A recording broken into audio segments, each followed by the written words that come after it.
ওই সময়টাতে কাজবাজ ওরকমভাবে পড়াশোনার পাশাপাশি চালিয়ে যেতে পারিনি আর কি। শুধুমাত্র কাজবাজে চালিয়ে গিয়েছি, পড়াশোনাটা চালাইনি। এক প্রকার আব্বা আমাকে অনেকবার বলেছে, তবে সেটা হয়নি। যেদিন আমার সাথে ঘটনা ঘটে সেদিন আকাশে বেশ খানিকটা মেঘ ছিল। সন্ধ্যার পরপর বাড়িতে চলে আসব, কিন্তু ওই দিনকে বেশ কিছু কাজ ছিল যার কারণে আমি আসতে পারছিলাম না। তবে একটা বিষয় হচ্ছে, সন্ধ্যার কিছুক্ষণ পরপরই মেঘ কেটে চাঁদের আলো বের হলো। আমি ভাবলাম হয়তো বৃষ্টি আর আসবে না। চাঁদের আলোতে বেশ ভালোই দেখা যাচ্ছিল সবকিছু।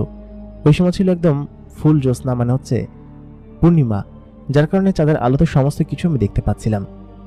তো আমি ভাবলাম যে যত রাতি হোক এইগুলো নিয়েই আমি বাড়িতে যাব, কারণ বৃষ্টির সময় আসলে এগুলো আর দেওয়া হবে না, আর অন্য রকম আগাছা আবার নতুন করে তৈরি হবে, যার ফলে এটা এখন আর করব কিনা সেজন্য আমি অনেকটা রাত হলেও এটা করে তারপর বাড়িতে যাব সিদ্ধান্ত নিলাম।